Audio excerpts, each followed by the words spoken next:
not in the face of art. It's very slippery and it is dangerous. Circling the globe, exploring the relationship between culture and food is often about keeping your eye on the prize. Ah! Son of a...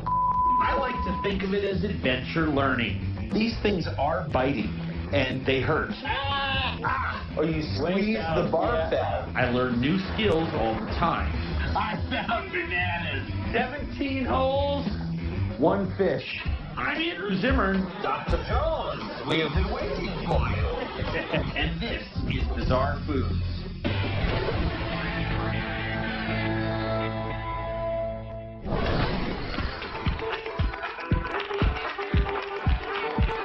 Pursuing great culture stories about food is an adventure. The silence is broken only by the sound of thousands of bats. Every day that we're out shooting this series, we end up taking some risks. Holy crap! And I'd like to think that what you see us do would push many of you to the outer limits of your comfort zone. Heading out to sea in search of fulmar in the Faroe Islands is a little bit of both. The Faroe Islands are in the icy North Atlantic, halfway between Iceland and Norway. The biggest risk out there is getting puked on by a seagull.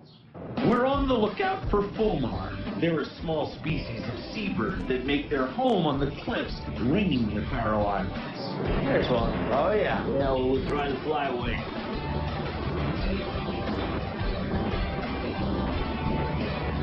Yes, you got it. Just watch out. It can throw up on you. What do you mean you can throw up on me? Martin Simonson is the son of the sea, who, like so many other Faroese, has been hunting fulmar all his life. Once they're in the boat, a quick twist of the neck dispatches the bird. A squeeze empties the ample supply of undigested fish they hold in their stomach. Or you squeeze the barf out. Fantastic. Fulmar have been hunted for as long as these islands have been inhabited. They've always been an essential part of the Faroese diet. Come here during the 2-week season at the end of August, and you'll still find thousands of Faroese hunting and processing them just the way their ancestors did. The same layer of fat that allows them to survive in icy cold waters makes it very difficult for them to fly at this stage of their life. When you do catch one, it's simply a matter of avoiding the oily projectile vomit they use to deter predators. They're kind of smelly though. Yeah. It's like waxy, rotted lamb smell. Barnyard wax. It's horrible. My girlfriend won't be happy to see me tonight. In the height of fulmar season, Martin and his friend Andreas can collect nearly 500 a day. Do you sell them in town? Yeah, we do, yeah. It's great. Before they can be sold, they've got to be processed. In Martin's tiny hometown of Kvalsund, that work takes place in specialized fulmar shacks overlooking the harbor. There's really nothing quite like the serene calm of a fulmar pluck house with the aroma of that putrefied paraffin oil that it secretes from its body to keep its feathers dry. It smells terrible. It smells terrible. Yeah, Terrible. But now I'm used to it. Yeah, no, so I know. I don't feel it. No, exactly. Fully plucked, a propane torch destroys any lingering pin feathers that could foul up the meat. Oh, you know something? The smell just got so much better. Yeah. I kind of feel like a bad guy in an Indiana Jones movie. Dr. Jones, we've been waiting for you. The Faroese salt these birds, the oldest and easiest way to draw impurities and salvage the taste of a pungent and fatty animal. Lunch is at Martin's parents' house on the outskirts of town. Just birds, bread, and potatoes boiled for 45 minutes. The simple Nordic food that even a Viking would recognize. Oh, look at that. It's just beautifully gamey. I mean, it's rich, salty, But it's salty in a good way. Yeah. It's salty the way good ham is salty. Yeah. That exceeded my expectations. That's good. Good to hear. Searching for cliff-dwelling foods requires traveling to the edges of the earth. Literally. Look, there's your brother. What's up? Hey. Percebes can only be harvested at low tide, and conditions today are especially rough. We only have an hour, so we need to move quickly and carefully. Percebes are found attached to rocks and flotsam in the ocean's intertidal zone. Perilous cliffs are ideal for hunting them because you're competing with fewer fools. Prime them gently off the rocks with a special crowbar.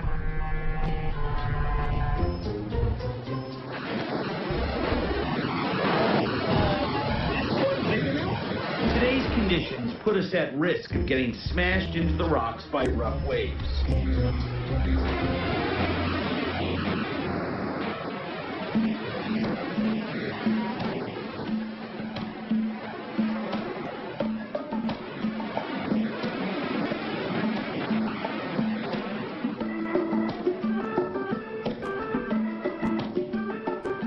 These primitive invertebrates have populated the oceans for 500 million years.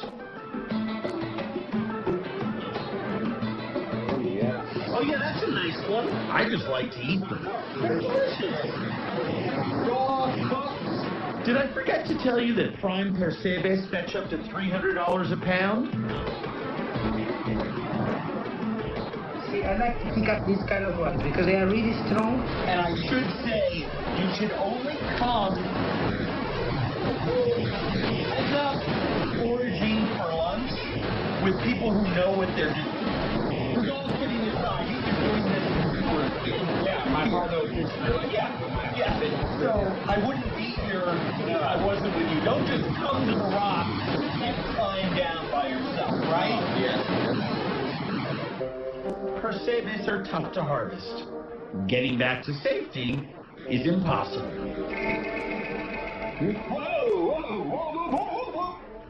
On the way out, I fell on the cliff and cut myself pretty badly on both legs and both arms. No, also, I don't trust any of these people, but you're a mom.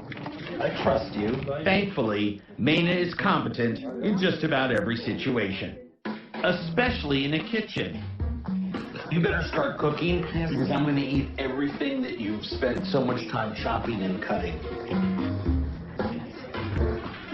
Just a few minutes in a pot of boiling water, and the percebes are easy to extract.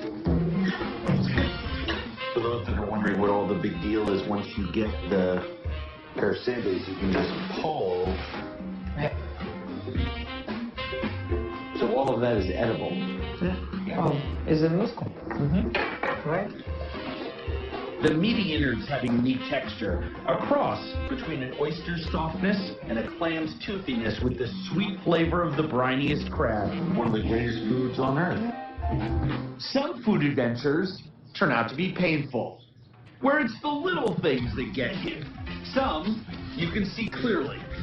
Oh my God. Some you don't. Son of a... So it's... Ah! Ah!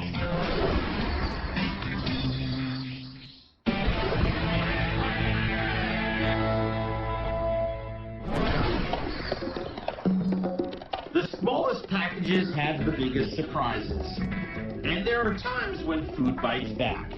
Outside Mexico City, in the rugged hills of Hidalgo, Chef Jose Carlos Redon is raising some fairly unique livestock. Jose Carlos is on a mission to raise awareness of the food treasures hidden in this harsh landscape.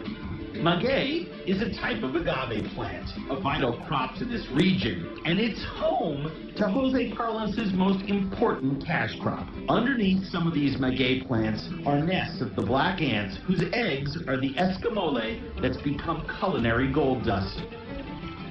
People have been eating the eggs since prehistoric times, using the very same tools. What's he doing? He's checking for the eggs. By smelling? Yeah. It has a really strong pheromonic aroma. There's a little. Yeah. Right there. Ah, yeah, you can smell it. Oh my God. See? Wow. That's almost like lime. Yeah. You know, it's very citric. Yeah. First thing you come, so we clean all this dirt. You have to clean up. And those are rocks that you guys put there, right? Yes, the rocks so they're protected. You have to flip them. Oh my gosh. And you can see their little ant trails in there. You can smell it. Oh yeah. Oh yeah. You can smell it from here. And you can see there's these are the workers. Yep. These are the small workers. Okay, I'll pass it to you. Thank you. The sharp shooting pain, do they actually have little mouths? That's it. Yeah, it's gonna start. Here, you hold that. Look. Son of a... So as you know, the season is already pretty much. But these are the queens. I will say, I'm gonna dig a little. on television, you look like a bit of a wussy complaining about ants, but these things are biting, and they hurt. Woo. Yeah, so you can see that there's different ones, and they're actually starting to move them because, Yeah. you know, they're the queens, Yep. and they need to keep them safe. So from... Ah!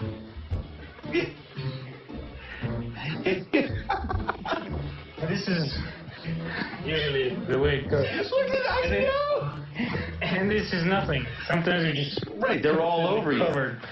All right, so... Oh, here for them. Ah! Son of a...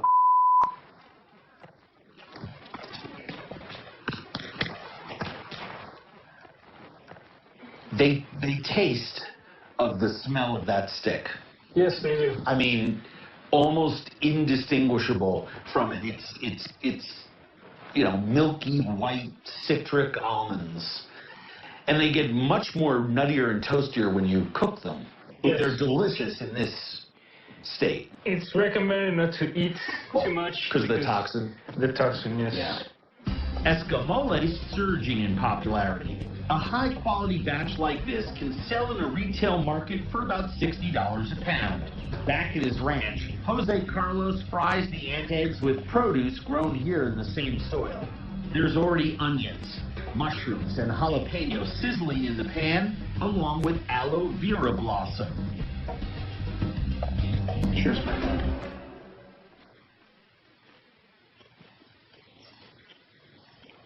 Oh, wow. Got that gorgeous sort of soft egg flavor to it.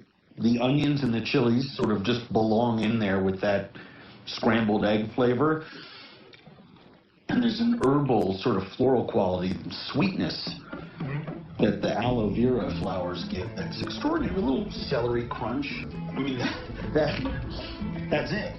Yes. This is the flavor of Mexico. Harvesting ants isn't something I'd want to do every day, but the food payoff is pretty high. Capturing and transporting hives of wild bees is something I'm always up for. Bee capture is a Los Angeles business run by Ruth Askren, a former elementary school art teacher. When feral bees execute a hostile takeover, we used to call an exterminator. In an age when bees are finally appreciated for all their contributions to the ecosystem, thankfully, you can now call Ruth.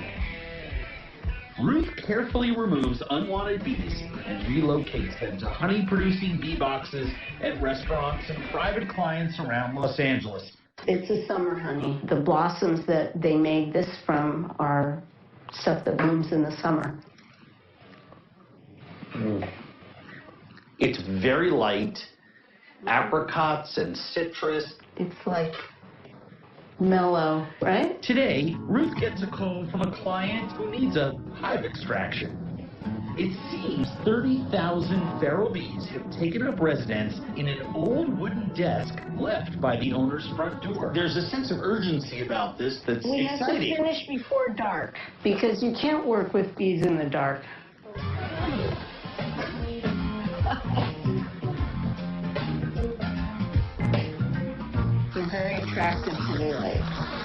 I've seen this movie, It Never Ends Well. We haven't even gotten the door open, and already I'm kind of hooked because you're doing good works, you're helping other people, there's a food thing involved, an element of danger. It's pretty cool, huh? It's great. Strategic demolition is required to not aggravate the bees or the hives they've constructed. Oh my God. See that big fat bee right there? That's a drone. This? That guy? That's a drone. That's a lazy, fat man. He just wants to get with the queen, and if he's successful, he will surely die. I love it. You know what we call that in my house? The husband. So I'm just gonna get some bees out of the way here by scooping. Okay. Wow. Vital for the growth of LA's plant life, the health of these bees is essential. Considering that we're trying to save them, you'd think they'd be more grateful. Ah! Son of a... Had Ruth not rescued these bees, an exterminator would have been called, and they would have been killed. But now they're going to go to Malibu, check out Charlize Theron in a bikini, enjoy all the wildflowers and stuff out there, and produce honey and procreate. And there will be bees for a long time in that hive. I mean, we have 25 to 30,000 in here. We got another 5 to 10,000 in there. Exactly. We have a 2-gallon bucket filled with honey. I mean, that's crazy. Later tonight, Ruth will mash, strain, and jar this honey, turning this into this. Oh my gosh. Look how good that looks. Ooh, I'm losing some gray lady down. Just open your veil.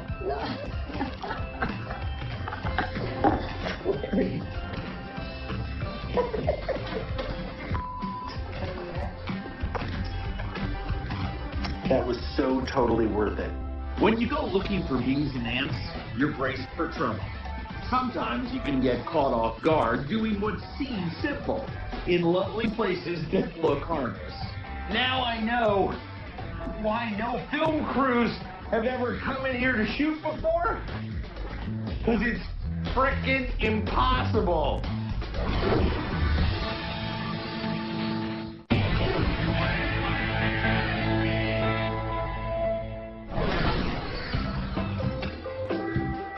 With the months and months spent producing this show before we get to the location, you would think we'd know what we're getting into. A peaceful, serene environment can often turn out to be more troublesome than it looks. Here, on the island of Tobago, harvesting the bounty of the ocean is a way of life for most of the locals. And all over the Caribbean, one of the most treasured treats that comes out of these waters is conch, a giant snail-like creature. Tourists love the lobster, but locals love the conch. The conch is a large, pink-lipped mollusk native to the warm waters of the Caribbean. Its familiar shell has been marketed to tourists for decades, but eating them is not as popular outside of this region. Their scarcity makes harvesting conch a dangerous trade, involving some serious diving, retrieving them at the bottom of the ocean. Today, the best conch diver on the island will show me the ropes. His name, Tobago Cox, nicknamed after the island itself. Gentlemen, good morning. Let's go. Let's go. Tobago has been diving off this island since he was a child. He's not just old school, he's one of the few remaining divers in the area who is skilled enough to work the way he does, on his own boat, no fancy equipment, not a radio, not even a map. So you do this all by feel? Yeah, when those guys use GPS. Yeah. I use one map. Well, GPS is relatively new. People have been on the water for thousands of years. I do the old way.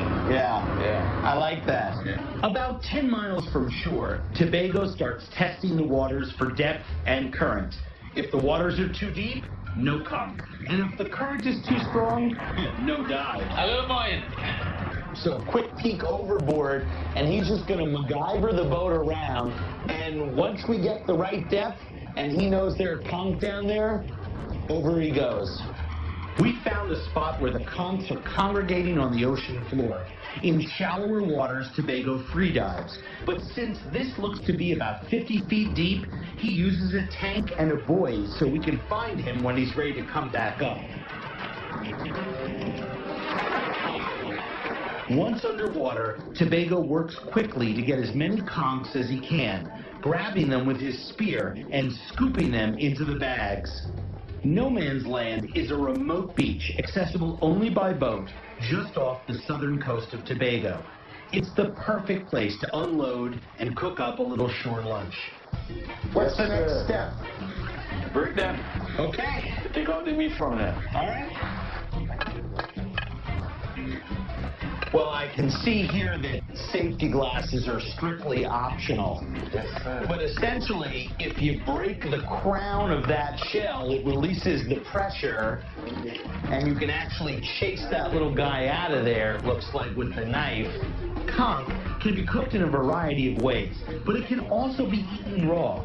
Almost every part of the conch is edible, except for the intestines. And I do mean every part. So this is the penis? That is the penis. Yeah. Right? And the mating season. Yeah. Many times while diving, this thing was stretched about like this length. Get out. Into the mother, Yeah. the female. The lady conch, yeah. Yeah. Whoa. I don't know how they get it to stretch that long, but Well, really, I don't know how. really, Yeah. Tobago, everyone knows. You know.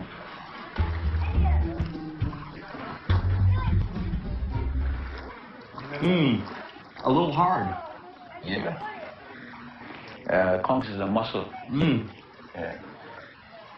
But on the whole, not bad. Wow, look at that. This tastes exactly like a cooked scallop does. Super, super sweet, not salty at all. And I'll tell you, the other part of the mussel down here needs a lot of cooking for it to be tender. But this is extremely, extremely soft. A few of Tobago's friends, Captain Frothy, his son Adrian, and a big guy named Skinny are on hand to help us with our catch.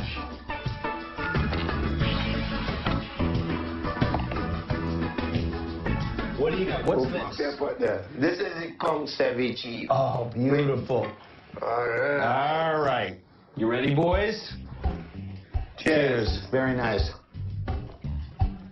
Oh. Wow. That's good. Super sweet, super melt in your mouth good. Stewed on the cold. Little conch and lobster curry, courtesy of my new best friend over here, Skinny. What a feast. A lot of conch, a little lobster, and a beautiful sunset. Is there a more beautiful or serene city than Venice? I don't think so. Whoa! We headed out to the lagoon to catch the tiny chiazzi, little fish that live here, and ended up taking a few casualties. The idea here is to hop in the water early enough in the morning before the tide comes up. You actually going to be fishing for your hands for teeny little fish. The big surprise, I've just learned, nobody's ever filmed this before. At least that's what the guys tell me. My guide is Massimiliano Bovo, a sommelier, fisherman, and avid boxer. Max is also the son of a restaurant owner on the island of Burano, where his parents will cook today's catch. Max's buddies, Michele and Daniele, have been fishing these waters since they were kids. Max instructs us to follow his footsteps to avoid getting stung, bitten, or trapped in the mud. Sea urchin, be very careful. You don't want to step on these. The mud is like quicksand, almost trapping one of our cameramen. I lost my shoe. And our poor field producer, Patrick, does step on one of those thorny urchins. You all right? Don't worry. Now I know why no film crews have ever come in here to shoot before. Because it's frickin' impossible. Okay, 2 men down, and we're still looking for a Giazzi fish. The Giazzi burrow down into the sand, so you have to get very close to trap them with your hands. 17 holes. 1 fish. Luckily, the guys say they have more of these back at the ranch. And I have my own problem. There's a water suction factor. We're gonna have to cut me out of them. But the guys who didn't use boots, our sound man and producer, are coming back to Burano with sharp urchin needles driven into their feet. These are very poisonous, and they're like shells. They'll crunch up, and they carry a tetrodotoxin. And if you don't get them all out, they will get infected, and then you will end up in the hospital. Eventually, they both do have to see a doctor, but for now, they feel up to our visit with Max's father, Ruggero Bovo, who appreciates what it takes to catch this food. Owners of the widely respected El Gato Nero restaurant, the Bovos pride themselves on using lagoon fish and organic produce, preserving ancient food traditions. The grand finale is risotto, made with those Giazzi we had so much trouble finding this morning.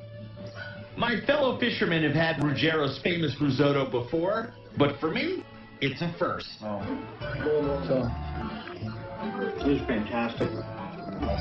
The taste of the lagoon, that incredible fish stock, and the little bits of fish they leave there. But what really surprises me is how fatty the fish is.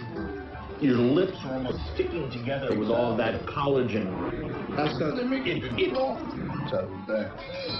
Mille grazie. Sometimes you find adventures in places you didn't expect. In other places, the conditions are so extreme, you feel adventurous just being there. Whoa! God darn it!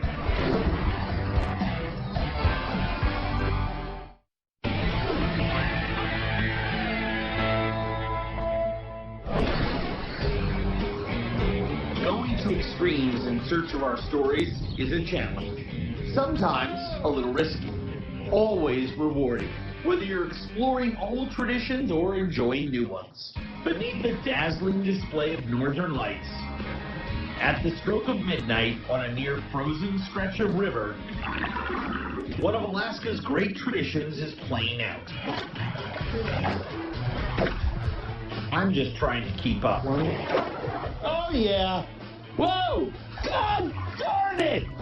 I'm here with members of a Native American family spearing whitefish. They're cousins of salmon, freshwater bottom dwellers that every fall make their way hundreds of miles upstream to spawn. Here in the Copper River Valley, this is a week members of the Otna tribe wait for all year. I have my lantern. Look at this size of his lantern. Well, someone gave it to me. If I could feel any dorkier, I'd be on another planet. The mood is light, but there's a few things here they take as seriously as a heart attack. Like the risk of falling into the water when the temperature is heading towards single digits. Evelyn's teaming me with her cousin, Houston. He's a man of few words who knows every current and drop-off in this stream. Well, now I know why everyone talked about falling in. The water is so clear, but it's moving so fast. It makes it very rough going.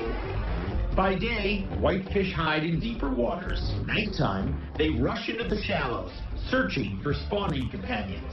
Silvery whitefish over slate-colored stones with lots of lights and shadows in a pretty stiff current makes this really tricky. But not for folks with a lifetime of experience.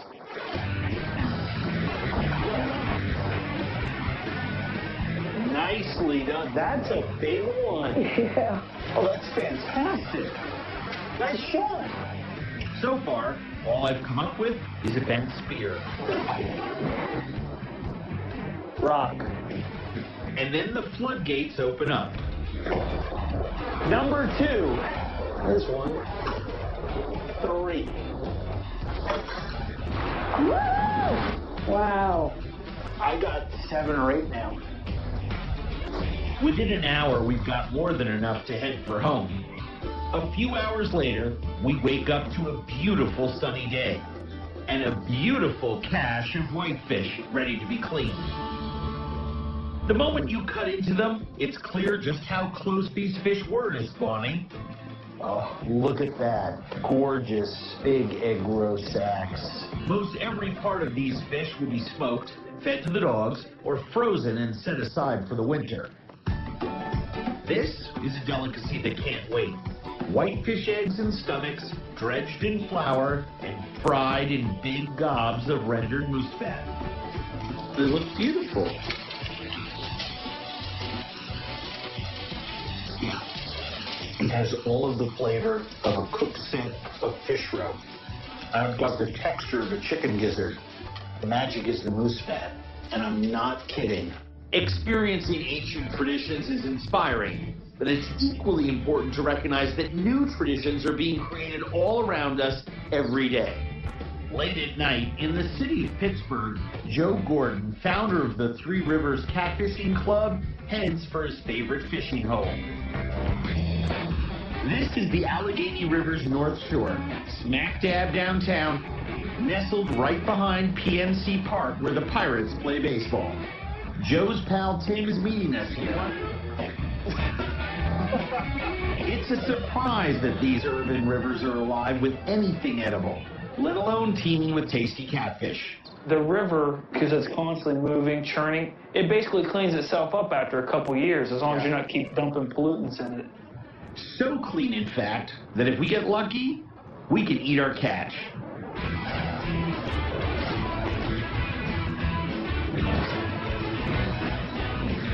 We've barely got time to crack open a beverage before our first bite.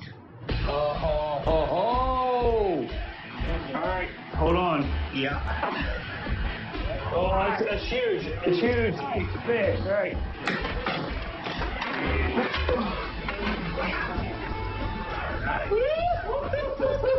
First catch of the night. Oh! These fish must be handled with care. There are sharp spines on their back and sides. They have a natural slime on their body. Feel it. They do have a natural Yeah, slime. what that's is. Ah! Son of a... You okay? No. All right. Down. Our catch weighs in at just under 20 pounds. Catfish this size are breeders. To help keep the river well stocked, it's best to grab your photo op and throw them back. Of course, CPR. Catch, photograph, Release. release.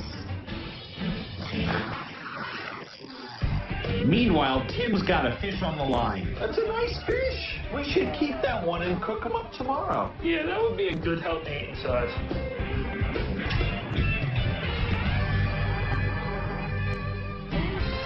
Are these them? Wow. Oh my gosh. In the light of day in Joe's backyard, we get a better look at what these guys are bringing home. And with their muscular jaws, I can see why Joe calls catfish the pit bulls of the water. Oh, you little minx. Oh! He locked on my finger. He likes you. Catfish are fierce, and they're also fascinating. Unlike most fish, catfish don't have scales. Instead, they're covered with thousands of tiny taste buds. This whole body is basically a tongue. Right. So the whole time they're swimming, they're tasting the water. So the water could be completely dark, murky, black, and it'll still find what it's looking for. Can I borrow your sink in your kitchen? A nice massage and some aggressively seasoned flour, and we're ready for the deep fryer. I've deep fried catfish, just not a whole one. It is delicious. And you know how chicken tastes better roasted whole on the bone? Catfish tastes better fried on the bone. Right. I think so. We'll serve my fish with a sauce I learned to make from a southern Indian friend. Salty, spicy, sweet, acidic. Perfect for soaking into all the nooks and crannies of a crispy fried catfish.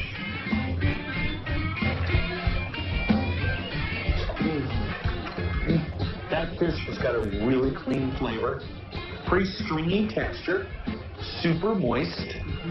You know, moist. It's like squishy fish cotton candy. We have a lot of adventures going to places in search of our stories.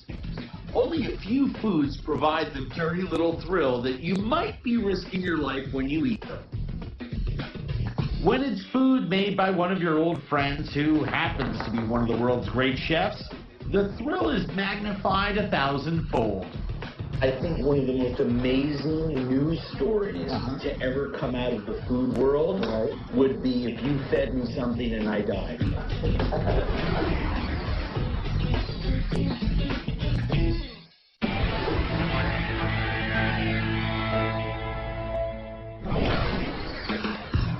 When you talk about adventurous eating, you acknowledge that some foods out there are dangerous to eat. One of the most poisonous is the stonefish. The first time I saw one in the flesh was visiting Tokyo's immense Tsukiji market with Chef Mayu Takanouchi. That's the stinger. Don't even come close to it. I can't believe he did that. Maybe he'll let us try one? The stonefish is extremely poisonous, and you need a special license just to handle it. That's the poisonous part? Exactly. Oh, yeah. Get out of there. If the stingers penetrate you deeply, you're off to meet your maker. A pinprick, and you're in the hospital with a pain so bad, you'd almost wish you died. So why bother eating it? I'm about to find out. Once the deadly spines are removed, the vendor inserts a wire down the center of the spinal cord to keep the flesh tender by preventing rigor mortis from setting in. After carefully preparing the stonefish sashimi, the liver is removed. The most delicious way to eat a stonefish is with the liver. Oh, awesome. Chopped up liver. What's the skinny here? You just take a piece, Yeah. and then you dip. Dip it in a little liver sauce. This is All good right. fat.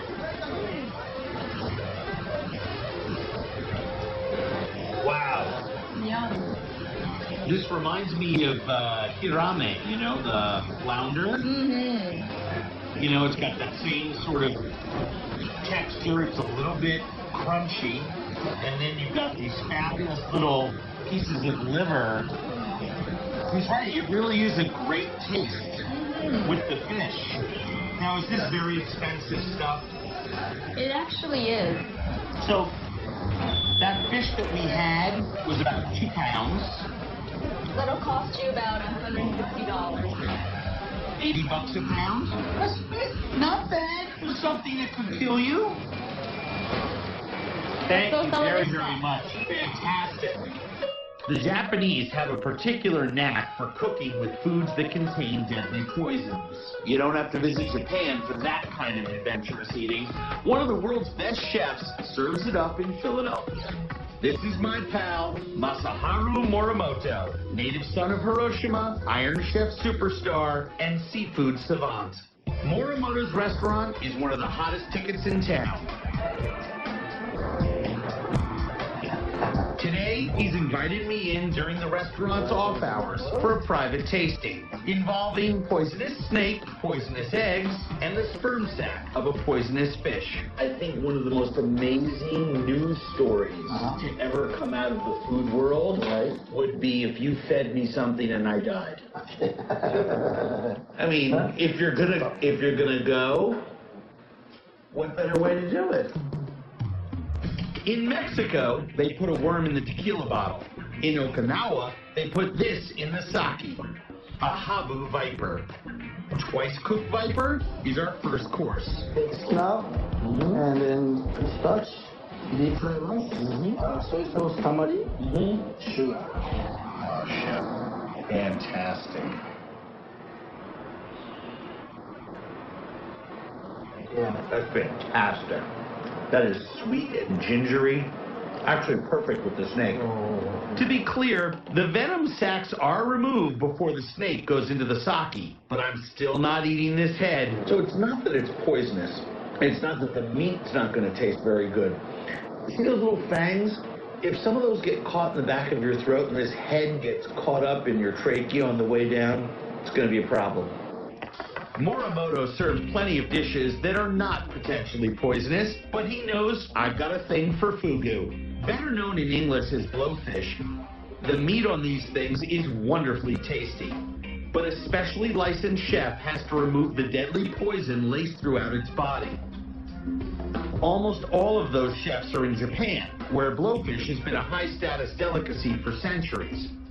Here in the U.S., there's just a handful of places serving it, and most of them have to get it prepared in Japan, then frozen and flown over here.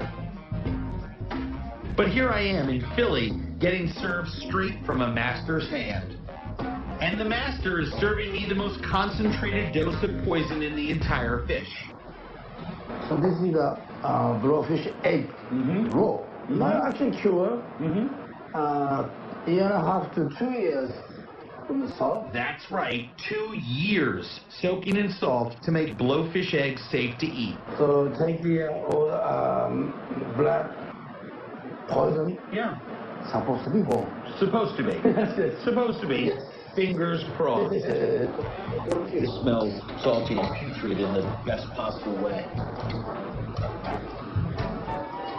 The female egg sac that's been cured is just bold and salty and aggressive and has that wonderful sort of sweet, spoiled seafood taste that you get from preserved egg sacs.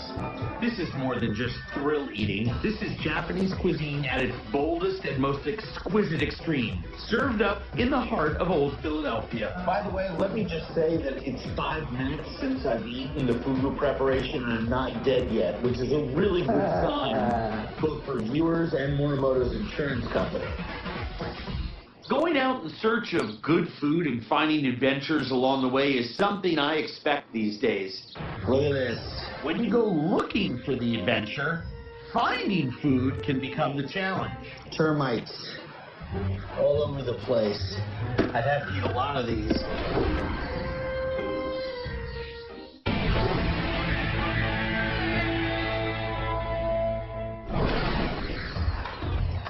Back in 2009, we tried an experiment to see how well a guy like me could cut it if you stranded me in the wilderness.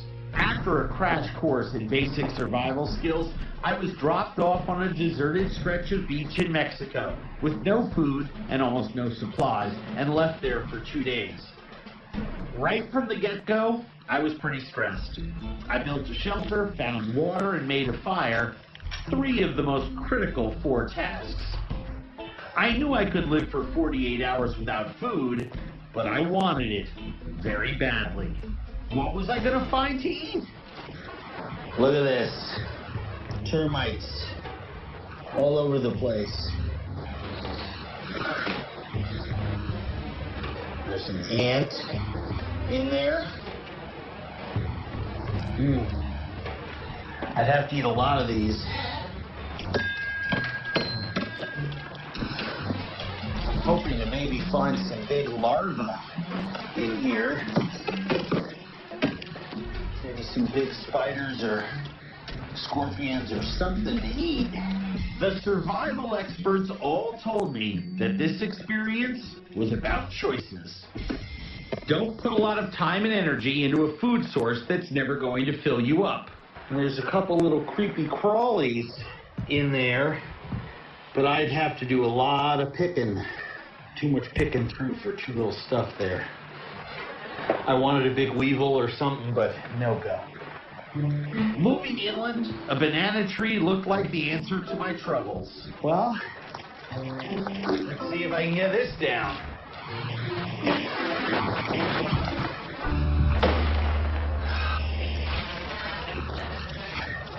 Well, at least I'll have some bananas tonight for dinner.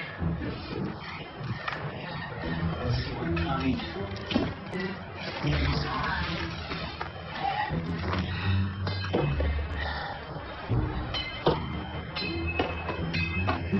Oh, yeah.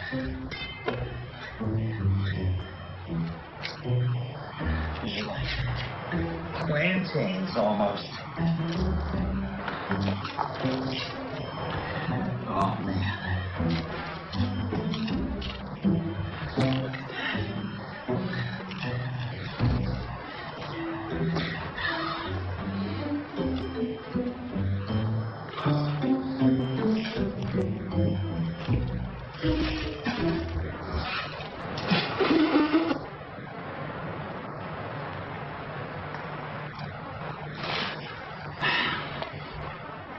Already I have the desperation of a drowning man.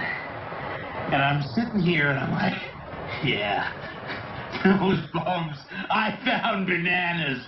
I'm the smartest guy in this godforsaken island. These are so bitter and so tannic, you can't eat them raw. I couldn't get it past one chew. At this point, my options are limited. Wandering in the jungle, hoping I can find fruit or making traps for small animals takes time and energy, and the hungrier I get, the less I have of either. I could use a little miracle about now. And I found it. All over these rocks. I didn't think I brought anything to this party, but it turns out I've learned a lot making this show over the last couple of years. My buddies in Molokai, right on, Hanu. Opihi. And I knew where to look. Many years ago, my friend Hano taught me to collect limpets off the backs of rocks and moving water off the island of Molokai in Hawaii. He also warned me that they can be tricky to collect. These are so sweet. They taste like little clams on the half shell. The little animal just, a teeny little abalone, just adheres itself to the rock. From a starving man to a kid in a candy store in one brief, shining moment. I feel like a seal. Oh, finding those shellfish was the boost I needed. And also an object lesson in the benefits of taking your food with a little adventure on the side. Going to the edges of my comfort zone in that survival episode taught me things about life on our planet that you can't learn any other way. Other trips have brought me closer to other people and their way of life. All of that adds up to becoming the best version of yourself that you can be. If you ask me, that's the only way to learn and live. So remember, if it looks good, eat it.